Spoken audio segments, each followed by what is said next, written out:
mukyala w'omusinga we Rwenzululu Agnes Itungu olwaleero lwatandise okutalaaga ebitundu by'e Kasese ebyenjawulo okubunyisa enjiri y'emirembe mu kitundu kino. Ono agenza ayimirira mu bitundu ebyenjawulo abawagizi b'obusinga mwe babadde bamulindiridde era aliko obubaka bw'emirembe bw'abalekedde.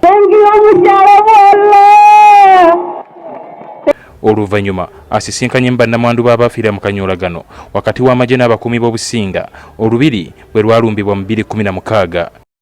Bano abasisinkanye ku Bwisumba Church of Uganda.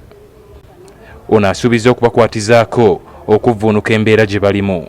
The Nyabaule Development Foundation is working so tirelessly that we find a way of supporting our women and most especially the families that were so mostly affected in 2016.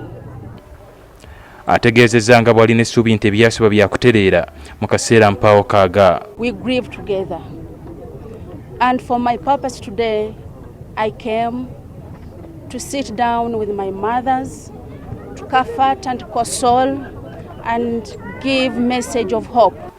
Ye RDC w'ekitundu kino Joel Walusimbi alabudde bannabyabufuzi abeekiise mu kuzza emirembe mu Businga bwe Rwenzululu nga beefuula abalumirirwa nga bwe batagenda kuweebwa mwagaanya. They are deceiving you people. Some have started even demobilizing people that they should not come and welcome you. They need the king to come back.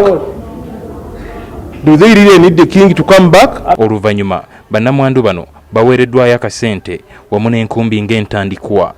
Hadija Namusoke y'omu ku baafiira omwami mu kanyoolagano akaaliwo era ye n'abantu abalala batubuulidde embeera gye balimu. Abasatu bali eka tebasoma senfizi yambula ninde mamuka niheyo sente abaana bange bagenda isomero.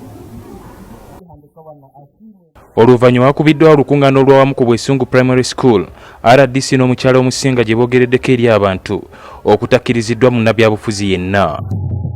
Ali Mivule, NTV Akawungeezi.